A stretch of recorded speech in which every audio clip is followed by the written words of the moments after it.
Sama sa iman tu atigyan na dapat namin ibigay miya commitment katero uba kami sung saging aya Islamabad may pantag ko bitiara kinder pan ko bitiara sa ikadua. Na negative atigyan uba na miya release a statement official la katero agyang nga Iran uba kami ron derpa. Namata. Dia kikayan de si Trump. Masa kau explain kabar basa panahon. Ay mananin mga pagariko na si Tano aya ki-update Tano na may pantag si sagyang kaya ceasefire. Sabab sa mapita na yamanan yan na ka-expire agyang ko to pasimbu atros o di na pasimbu akitereng ko katidawa between Iran agugyang kaya Amerika na anto na ini ka-extend na why antawa ka bed na pamana kesuisirang ko ay manan niya katidawa. So ginan kuan da ko pa na maka-review. Kaya mataan na miyata man ako Kimbuma na makalilipat ako. Iman to mo pinakwa tiganaan ayamanan yan na importante sa mga kabertano. So ginan, da ko makapamatian ay no kakate sa mga headline. Giyang ay ko na delegation na giyang kaya ilangaw US delegation arrive in Islamabad as Iran has not yet confirmed participation. Ay man na niya nagyang kay ko na convoy o conbi o di nagyang kaya delegation agyang kaya United States of America na miya ko masiran sa Islamabad, Pakistan sabab sa agyang kinderpaan sa nga second round of talks. Wanaw gid tigyan agyang kaya Amerika, agyang kaya Iran na dayran konfirma o basiran po ko mas agyang Islamabad, Pakistan. Gipteron tanong mga pagarya why giyang kaya Amerika na they are very upamana eagerly pamana sutigira na tanto sirang ko mabububaya si sagyang ko toyamanan yan na kad nagyang second round of talks o di na maad nagyang ceasefire. So gina ni dita sibud sa Amerika at tanto ira na igaglag yung ceasefire. So sama ni nagyang kayamanan yan na Iran na dan yang ko na kwan. Di ka taon po ko mamapita. Kagi mapita nagitoy last day of kwan. Tunay yang ana nagyapasadan.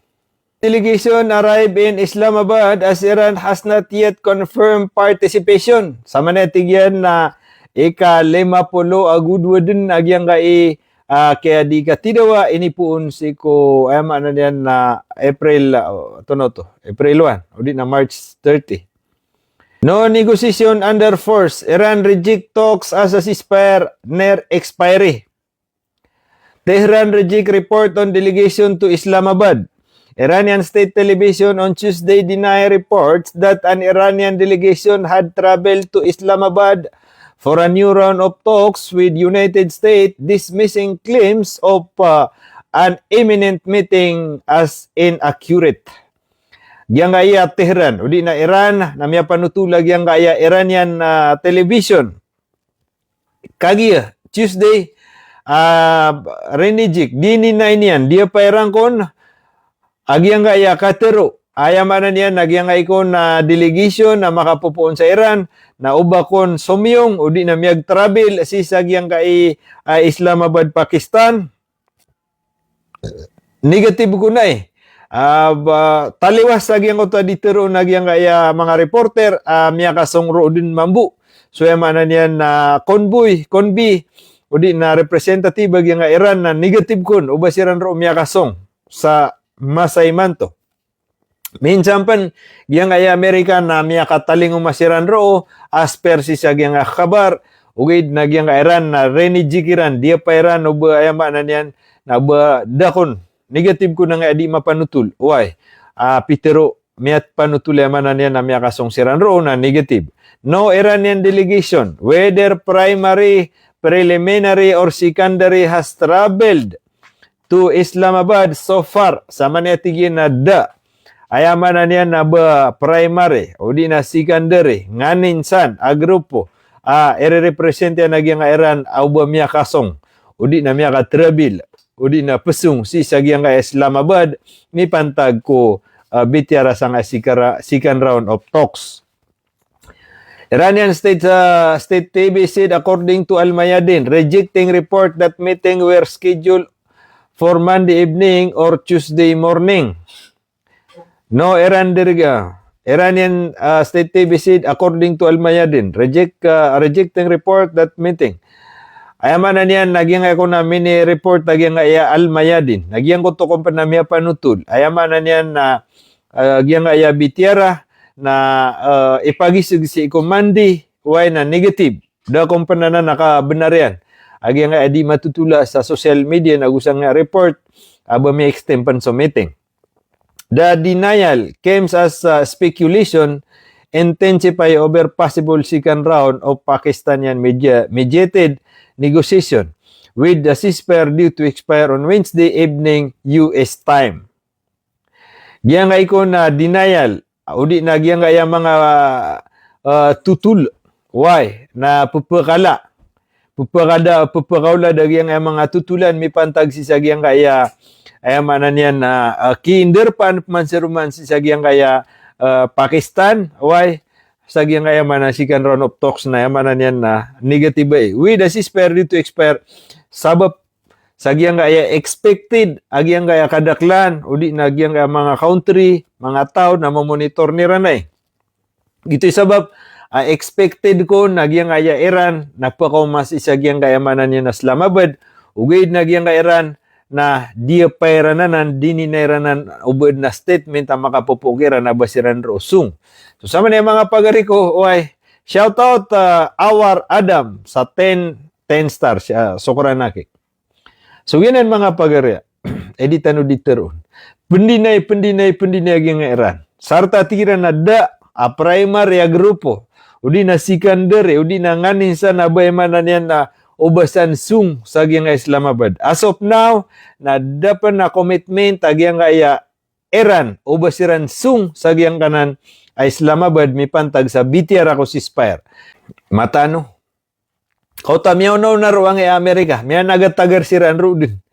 O pa man, adairan na yawa so confirmation agiyang kaya Iran ubasiran sung. Kauta miyaw nagatagar si Iran nga rosiran de mi pupaigu. Agiyang Iran na da sirang pangamuga. At tira di kami rusum. So sama na yan na dasira mantero ubat tigiran na piyoto lami adi kami rusum. Uwid na da commitment.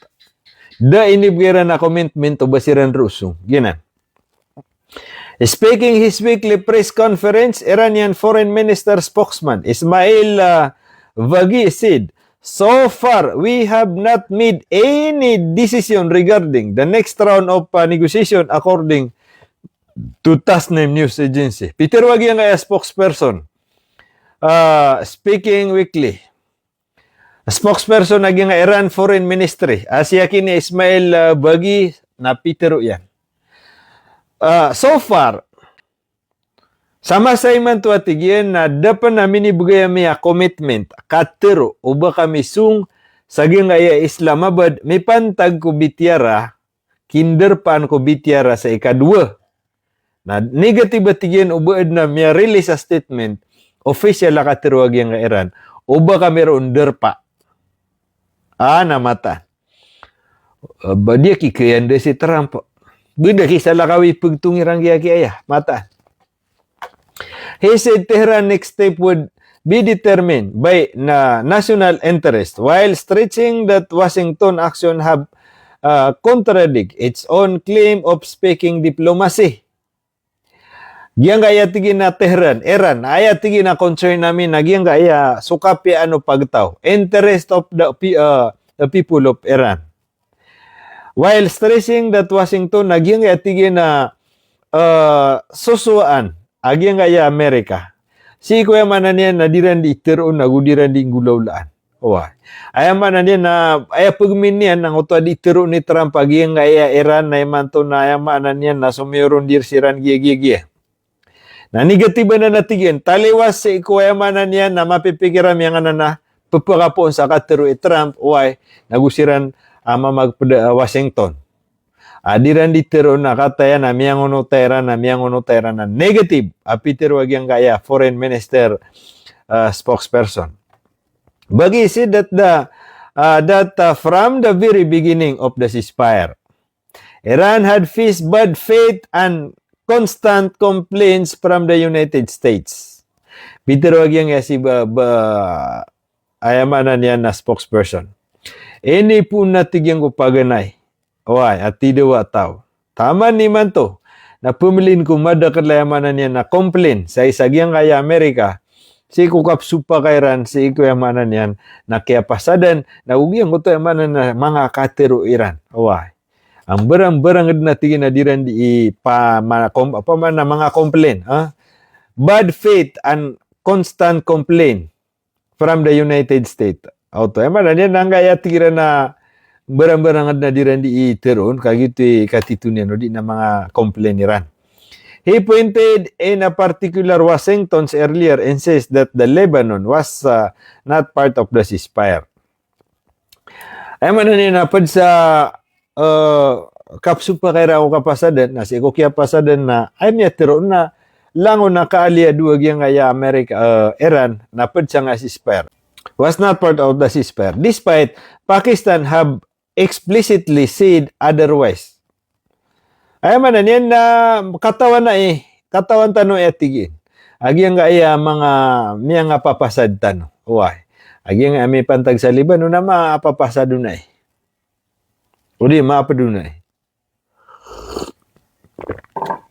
He also cited the maritime escalation in the Strait of Hormuz, including the U.S. attack on Iranian commercial vessels, describing it as both an act of aggression and ceasefire violation.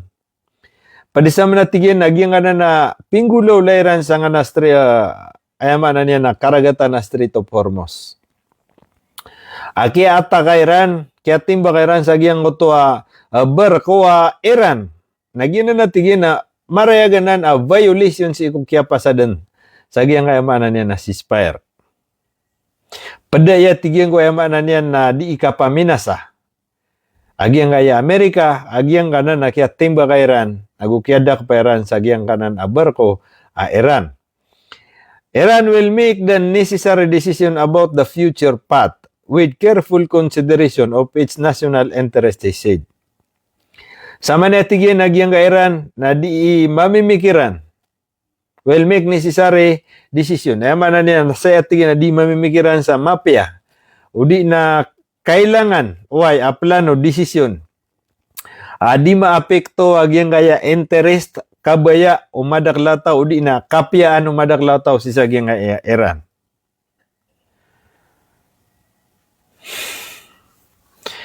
Tehran, no diplomacy under coercion. Iranian official and political figure use unusually direct language on Tuesday to reject any aggression that Tehran would negotiate under pressure. Iranian official political figure use usually direct language on Tuesday to reject any suggestion that Tehran would negotiate under pressure. Ay manan yan, gingatigin na Tehran na di kami niyo kelapan kau to. Di kami niyo mapengangalak. Ay manan yan na kagiya upama na pagad na nagyang kaya ikadua bitiara. Ugiid na pengangalakan kami niyo under pressure. So gitu katatan so manan yan na kaya timba kay Iran sa Iran. Nguta mga barko. Giya nga pressure na kakakadniran sa nga Strait of Hormuz. Why? Di ran di kandidak pa ko mga barko. Na di kami atigyan keelapan. Di kami upama ibarat na ba kami niyo tegla under pressure. Pamana uba kami makipitira ingulalan sa kalak o di na under pressure. Negatibanan. Why? Apiter wag yang Iran. Mahdi Tabatabay, the Iranian President AD for Public Relations, wrote on X that the Iranian people have chosen peace and stability, but the enemies expect them to surrender. Auto. Hindi rin dito. Ay man niya naging Iran na ay din yung di pangilaan naging peaceful. So, mga kabaya, gulalan si iko kabenar o kababalo ya inged na gitu di pangilay na nga ya Iran. So katidawa napkuman yung sa Iran. Ugiid na, so di ka pangilay ako, kabenar, napka, ayam na niya, napka to untano sa Iran. Ugiid na tigin na, ubaya pipikiran niyo, kagya tigin so sabagi, na ipipikir ni Iran na surindir Iran, paka surindir na Iran, under pressure, kagya man nasusuan ni Trump na under pressure Gupong akalap na di ka niya nakidepo idin. Ilan naman isa ko paganay. Ay bo din yan ditero na twin the 48 hours na pa kepulang kanun. So paganay kaya tero yan. At tigin naman to at tigin na pipu na nami agyang katimba kami sa agyang ay Pakistan, Iran. Ay bo tigin na choice yun na dua-dua. Ay dera yamanan yan na surindir ka no or accept the brutal consequences upama na kamatayan. Yun ang butigin. Within 4 days sa tigin, di gano surindir. Na, may pasado to. May tundu-tundu nga mga warning yan. 48 hours, 7 days, 48 hours, 24 hours, giya. Nayaman na niyan na, ito na ako taterm yan, haron ako nun na,